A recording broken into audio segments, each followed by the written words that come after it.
కాకినాడ జిల్లా గోవిందపురంలో ఆక్రమణకు గురవుతున్న ప్రభుత్వ భూమిని స్వాధీనం చేసుకుని పేదలకు ఇవ్వాలని సిపిఐ ఎంఎల్ లిబరేషన్ నాయకులు ఏగుపాటి అర్జున్ రావు డిమాండ్ చేశారు.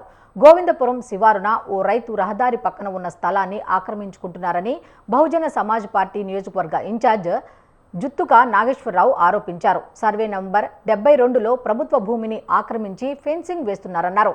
వెంటనే చర్యలు తీసుకోకపోతే కలెక్టర్కు ఫిర్యాదు చేస్తామని హెచ్చరించారు. జగ్గపేట మండలంలో మరి గోవిందపురం గ్రామంలో ఇక 72 సర్వే నెంబర్ గల భూమిలో కోరంబోకు భూమి ఇంచుమించుగా 60-70 సెంట్ల భూమి ఉంది. అయితే ఈ భూమిని భూదారులు దాన్ని ఆక్రమించుకోవడానికి ప్రయత్నిస్తూ ఉన్నారు. మేము ఒకటే తెలియజేస్తున్నాం, ఏదైతే అక్రమంగా గవర్నమెంట్కి సంబంధించిన భూమి ఏదైతే ఉందో ఆ భూమిని విడిచిపెట్టాలి. అటువంటి ఇక్కడ రేపు పొద్దున్న రోడ్డు ఎక్స్టెన్షన్ అవడానికి కానీ లేదంటే వేరేగా ఉండడానికి కానీ గవర్నమెంట్ భూమిగానే ఉంచాలి తప్ప మరి రోడ్డు వారు ఉంది కదా, మా సొంత పొలం ఉంది కదా అని ఈ ల్యాండ్ని కూడా కబ్జా చేసే పరిస్థితి ఉంటే మాత్రం ఊరుకునేది ఏమీ లేదు.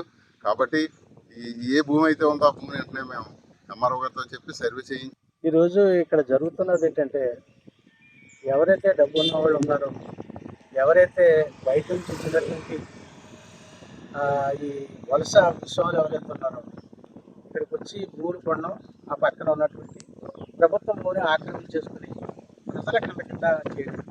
ఈ రోజున ఇక్కడ ఈ సైట్ని మీరు చూసే ఉంటారు. ఇది రహదారి. ఈ రహదారి ప్రభుత్వం రేపు పొద్దున ఇంకా వెడల్పు చేసింది అనుకోండి, ఇక్కడ ఏమీ ఉండదు. అందుకోసం ఇదంతా కూడా జేసీబీతో బాగు చేయించేసి ఈ భూమిని ఏదైతుందో కబ్జా చేసేద్దామనే ఉద్దేశంతో ఉన్నారు. ఇది సర్వే నెంబర్ 72. దీంట్లో ఉన్నటువంటి భూమి ఏదైతుందో సుమారుగా 70 సెంట్ల దాకా ఈ భూమి ఇక్కడ ఉంది. ఈ భూమి ఏదైతుందో పేద ప్రజలకు ఇవ్వండి, సర్వే చేసుకుని మీ భూమి మీరు తీసుకోండి, మిగతా భూమి ఏదైతుందో ప్రజలకు ఇవ్వండి అని చెప్పేసి మేము డిమాండ్ చేస్తాం.